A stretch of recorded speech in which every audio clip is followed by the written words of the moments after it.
Welcome to Motorsport Coaching, the podcast for racers with racers. Miss Motivate can help get you to the next level.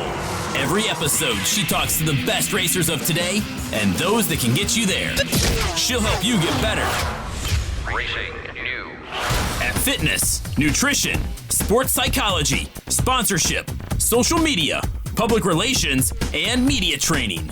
Connect with Miss Motivate at motivatetraining.com.au. That's MOTIV8 training.com.au. And now, to help get you to the next level, Miss Motivate herself, Belinda Risley. So thank you for joining us today, Anthony.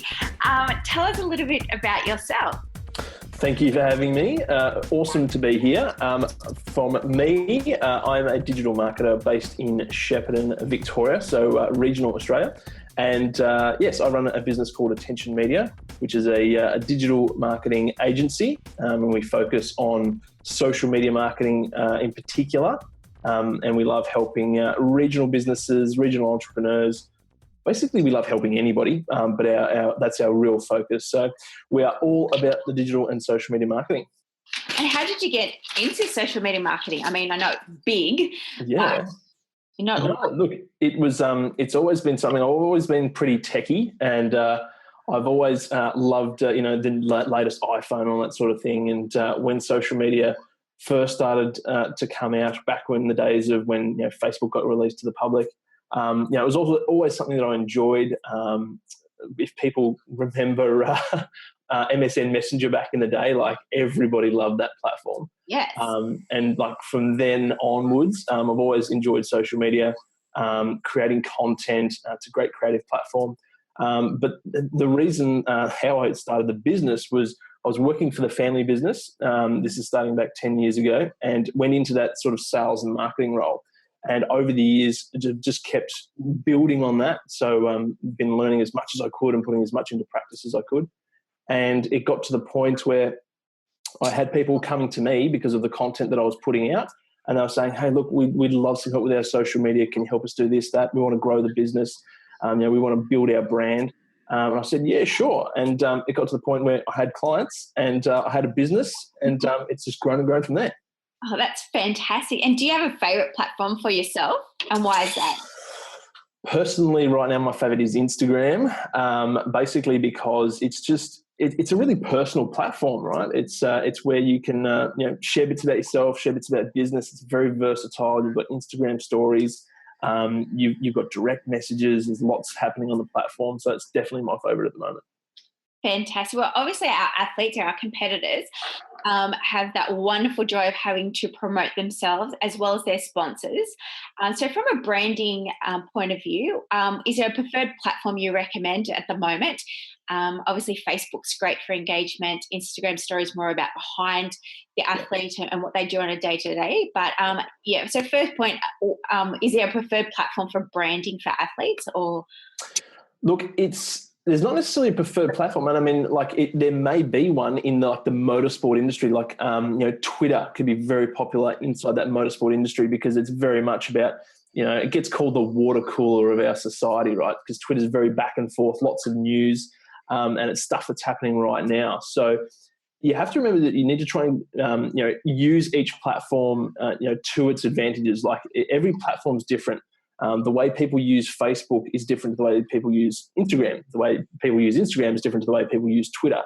So when it's coming to personal brand, you can use every platform to increase your personal brand, but it's more about the types of content and the actions that you take on those different platforms. You need to try and make sure that's suited to each platform and not do the same thing on every platform, because people's psychology is different when they go to Facebook compared to Twitter.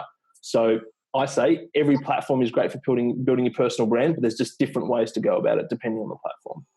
And so you mentioned that the type of content should be different across the different platforms. Yeah. What kind of content can somebody put out there that is trying to build their brand, their personal brand? Yeah, perfect. So look, when it comes to building your personal brand, right now, 2018, we need to be just putting out content. That's the biggest thing. That's the biggest hurdle for people to get over at the moment, is just putting content out there. It can be time consuming. It can take a lot of work. It's not an easy thing to do. But we're in a space at the moment where these social media platforms are still free to use, and we can put content out there. We can distribute it worldwide. Like it's pretty mind-boggling. And a lot of people my age, millennials, like we've grown up with it, so we sort of take it a little bit for granted. But the fact that we can put content out there, and when it comes to the motorsport industry, the fact that you can put content out in front of the people that you want to put it out in front of, whether it's sponsors, whether it's people that are running events, whether it's people that you want to be coming to different race meetings, like you can really target it. So getting back to the content side of things, again, it depends on the platform. If you are looking to put out, quick little thoughts and snippets from, maybe stuff that's happening in your personal life, in your motorsport career, Twitter might be a great platform in order to do that.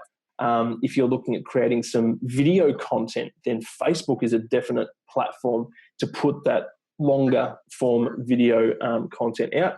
And again, as you mentioned before, like with Instagram stories, that's a great way to share behind the scenes of your motorsport journey. So yeah, it's just about putting content out there, being as creative as you can, and just tweaking it slightly to each platform, depending on which one you're going to put it out on.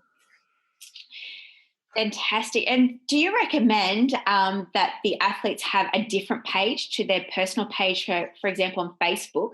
Do you recommend them having two pages, so one for their personal life and one for their athletic brand? And what's your thought process around that? Yeah.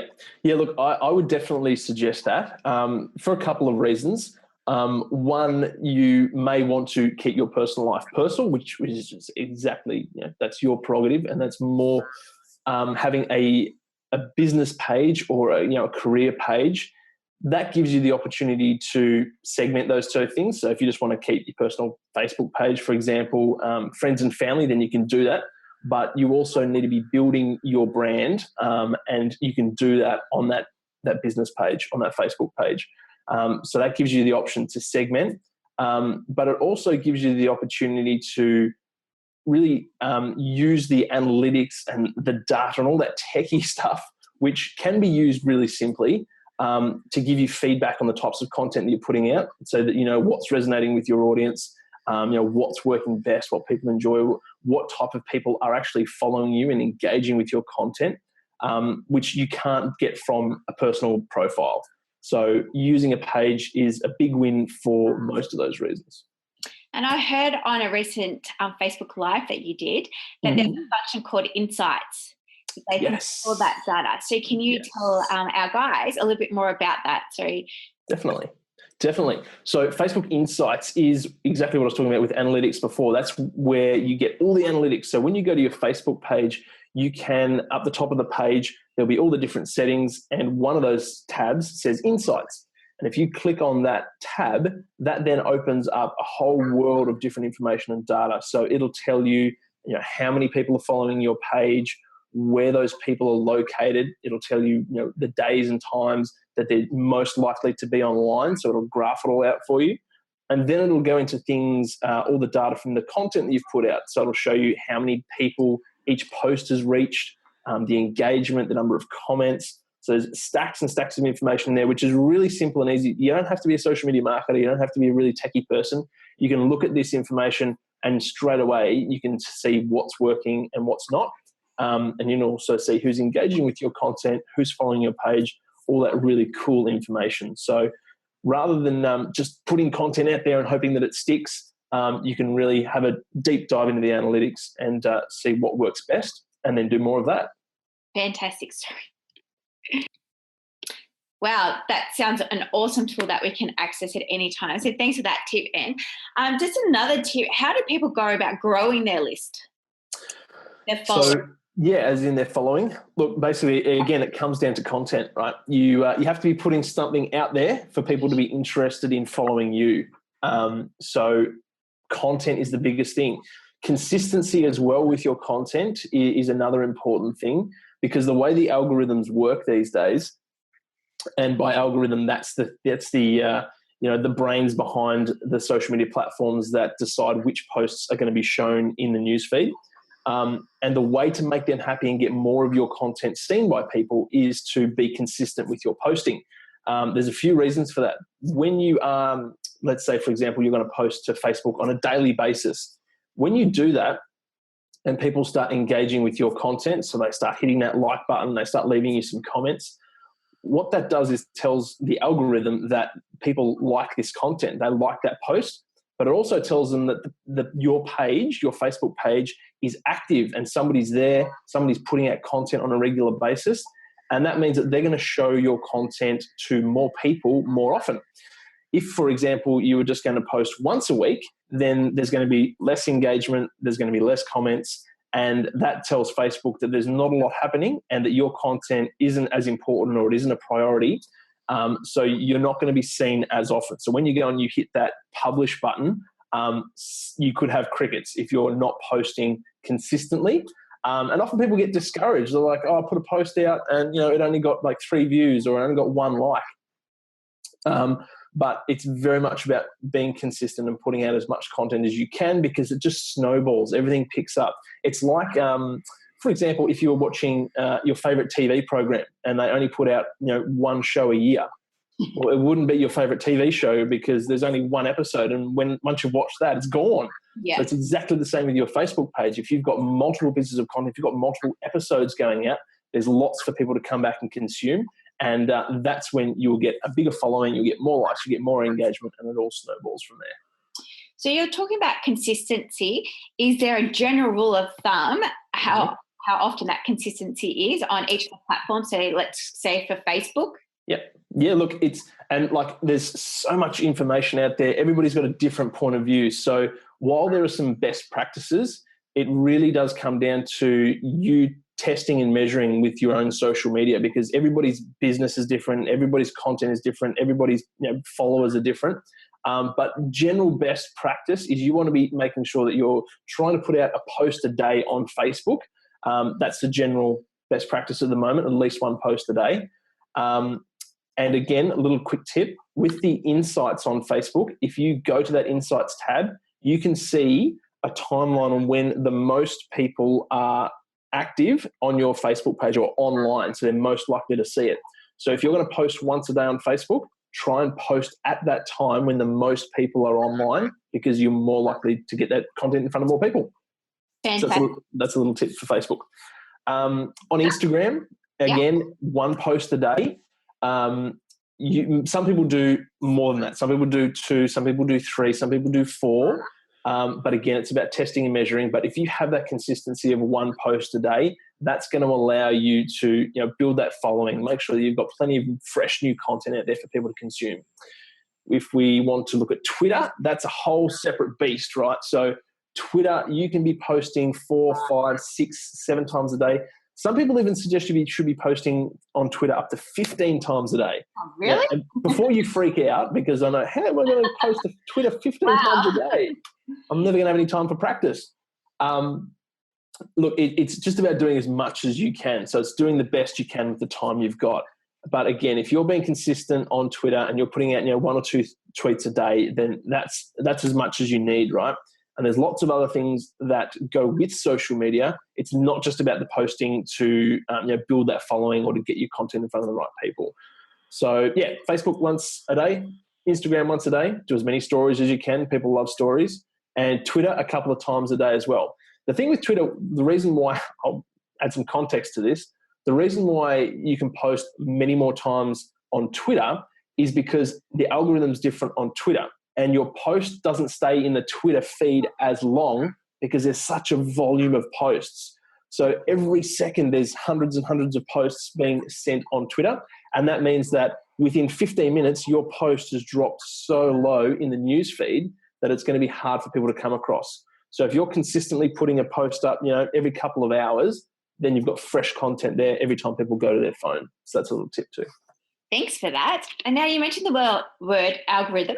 Mm-hmm. I'm sure that there's a can of worms about to be opened here, but how can people stay on top of the forever changing algorithm in all of social media? Yeah, sure. Look, there's lots of different ways. And again, it's about not getting too stressed about, the algorithm changes, right? Lots of people, they freak out because something changes and, that might change the amount of engagement or whatever they're getting on there, or they might not be able to keep up with all the changes.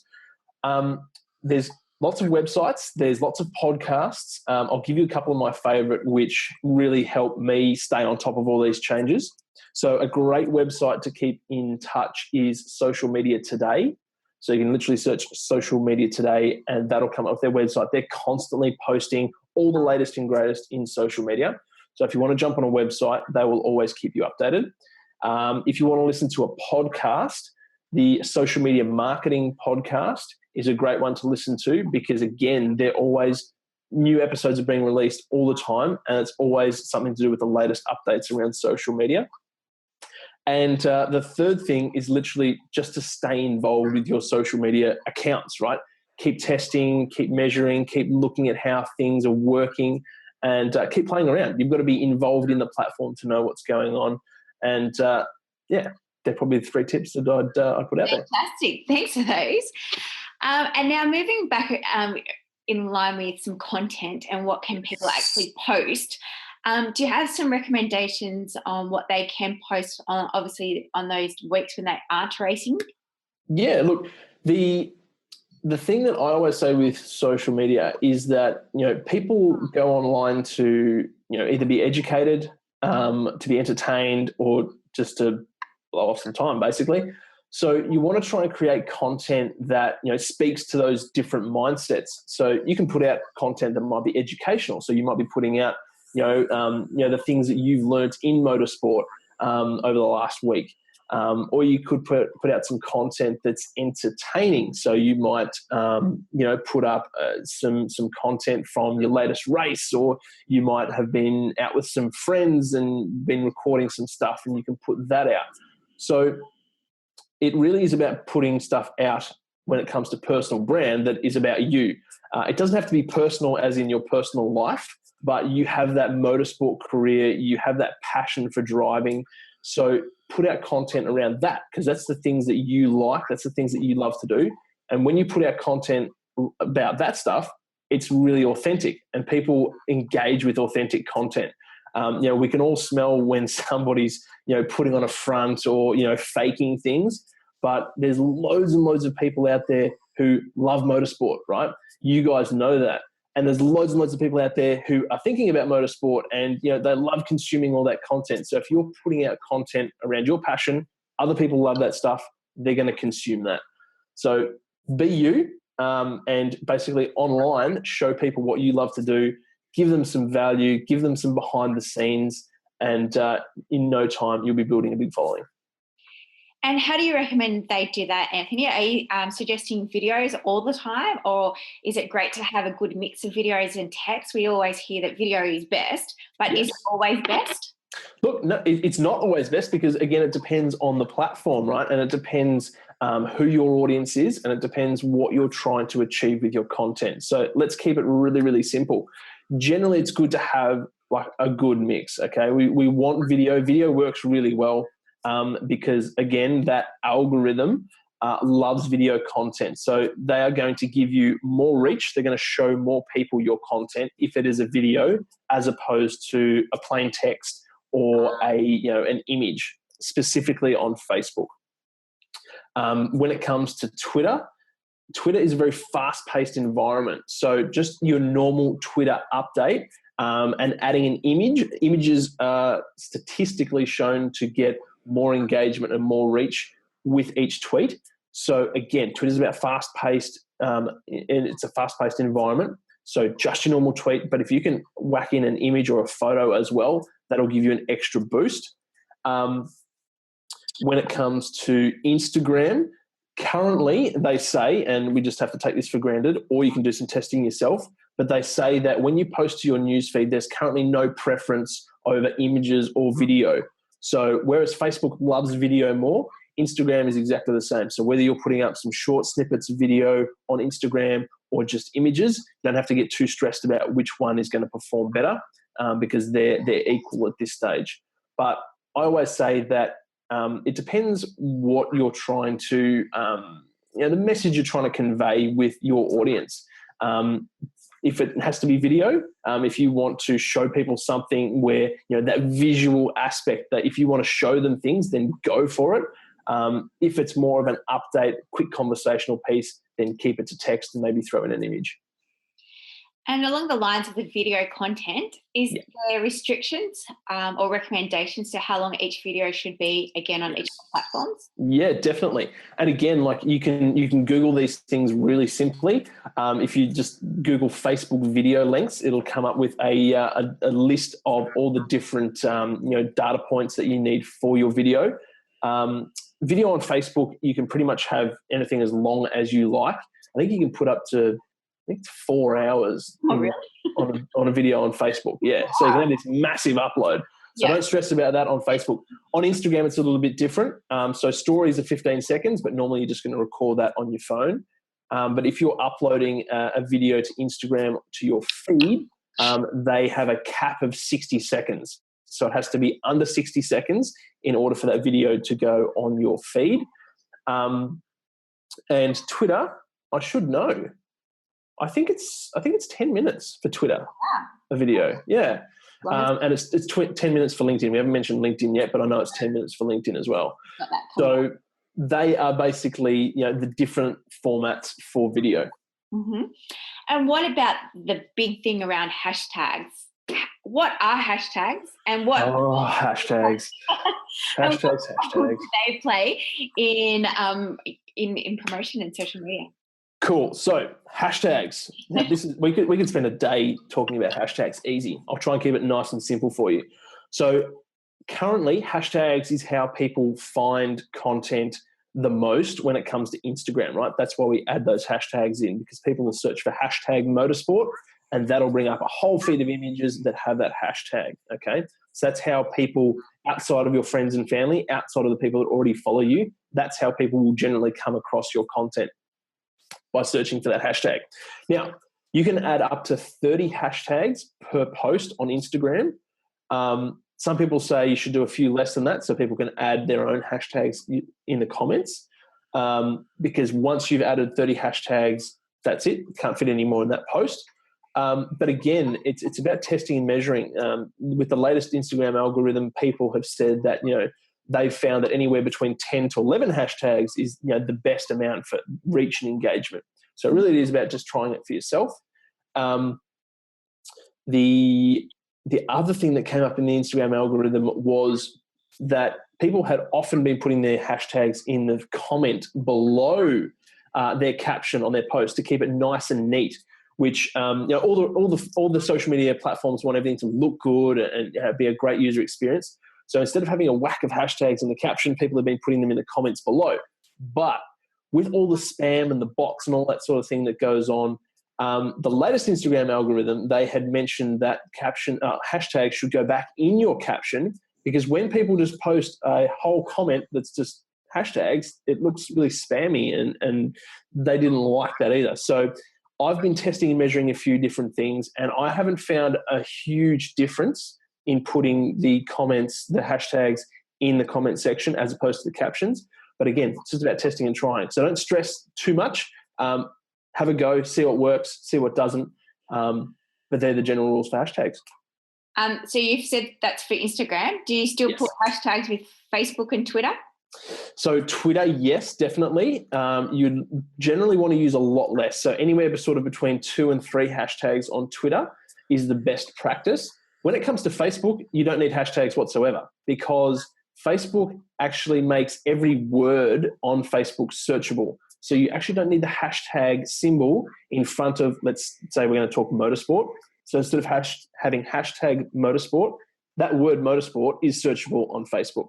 And a reason that Facebook does that is because they want everything to look clean and crisp, and they don't want people to be stacking their posts full of hashtags because it can look pretty messy. So don't stress out about hashtags on Facebook. Everything is searchable. All right. And to finish off our conversation today, Anth, I'd love to talk a little bit more about LinkedIn. We haven't touched base on LinkedIn. Yeah, awesome. Obviously, it's a great platform for B2B as well as B2C marketplace. So with people trying to obtain sponsorship, I see LinkedIn being a very valuable platform to get on, but a lot of people aren't. And so I'm not sure if it's just because of lack of knowledge or awareness about the advantages of LinkedIn and the benefits that they can actually provide people seeking sponsorship. So if you could tell us a little bit more about LinkedIn and the advantages, that would be fantastic. Yeah, sure. So LinkedIn has always, it started as a very professional, it was called the business person, the professional social media network, right? And it was set up very much like a resume would be. It's where you put all the information about your career, where you worked, and it's always been that way. But in recent years, LinkedIn was bought by Microsoft, and they've had lots of massive changes go on. And they've really opened up the algorithm, which means that you're getting lots of reach and lots of engagement a lot easier than, say, you do on Facebook. So now is definitely a time to get involved with LinkedIn because you're going to get more for less. When it comes to the types of content on LinkedIn, again, because it is more of that professional network, it is a great space, as you mentioned, for people to get content in front of people who could become potential sponsors. And where it's different with Instagram, where you might be showing a bit more personal stuff, a bit more behind the scenes, your LinkedIn profile is where you can really build out that professional side of motorsport racing. You can still share all that behind the scenes content, but that's where you can really make yourself stand out and look good and look professional with LinkedIn. So making sure that your bio's all up to date, making sure that you've got a nice clean image up there, and again, posting regular content when you can, because when people are looking for motorsport competitors to sponsor, that LinkedIn profile can become a really good asset for you in gaining that sponsorship, because that's basically your professional resume online. And again, with LinkedIn, you're stating about regular content. Is that once a day again, or is that more like a Twitter feed because of the amount of traffic going through LinkedIn? Sure. No, look, at this stage, one post a day. You can do more. Like it's not a hard and fast rule, but we don't want to overwhelm people. So sticking to one post a day is definitely enough to get you going on LinkedIn and get that content out in front of the right people. And like just a quick note with social media, like just putting content out is one part of it. You also need to remember to be social on social in order to get that extra benefit. So what I mean by that is jumping into other people's accounts and commenting on their content as well, because you want to be getting out there. It's like being at a party and standing in a corner and talking about yourself the whole night. You're going to find that everybody else is going to migrate to the other side of the room. If you're involved in the conversation, if you're talking to other people, asking them questions, finding out what they've been up to, you're going to be involved in the party. You're going to be the life of the party. So it's exactly the same online. Make sure that you're engaging with other people's content. And if we're talking about LinkedIn, there's no better place to get in front of potential sponsors than by searching them online, following them on LinkedIn, engaging with their content, and just being out there, because you've got to be seen. So it's a really good way to get in front of the right people. Completely agree with that one. Thanks for those great tips, Anth. I was going to say, is there any more resources? But you've given us so many resources and tips and everything else today. So I guess the important thing is, where can people get in contact with yourself at Attention Media? Awesome. If you would like to get in touch with me at Attention Media, email anthony@attentionmedia.com.au, or jump over to my Instagram account, which is Anthony G. Murphy. Love to connect. And if you've got any questions, I'm always happy to help. Well, why don't you tell us a little bit more about Attention Media and what services you actually can provide? Yeah, awesome. So Attention Media, as I mentioned before, our slogan is helping regional businesses become iconic brands. And that word business, if you're a motorsport competitor and you're building a career, like that is your business, right? So it's not about, brick and mortar buildings, people sitting behind desks. But the reason that we love helping regional businesses is because I live in regional Victoria, and we want to see business flourish. I've got a young family now, and I want my kids to be able to grow up in the country. I want there to be lots of shops. I want there to be big schools. I want there to be thriving businesses. So, this is my way of being able to help in that space by helping businesses grow, by helping entrepreneurs grow, by people who are helping people who are wanting to build their personal brand. So that's the main reason for building Attention Media. And it's all about social media. It's all about putting content out there. It's all about, telling your story. It's all about helping you and businesses share the value that you've got to offer. And we love helping people at the end of the day. It's awesome. We love business. We love helping people. We love talking to people. We love connecting with people.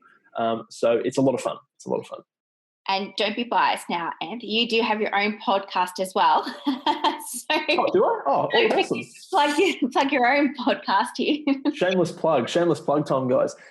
So my podcast is called Open for Business. You can find that on iTunes, Stitcher. It's on my YouTube channel as well, and soon to come to Spotify. Yay. My podcast has gone through a couple of iterations, but it's been very much based around interviewing young entrepreneurs, young business people in Australia. And we're also now throwing in plenty of digital marketing and social media. So if you love listening to people talk about how they started a business, if you love talking about social media, then that may be a podcast for you. Fantastic. Well, thank you again for your time today, Anthony. I really appreciate it. No worries. Thanks for having us. Hopefully we'll have you again on the show. That'd be awesome. Thanks. Bye. Get ready for the race. Do you feel one step closer to being the next superstar behind the wheel? MotivateTraining.com.au for more. MOTIV, 8, training.com.au. The green flag. Every episode gets you one step closer to the checkered flag. The Motorsport Coaching Podcast, getting you to the checkered flag faster.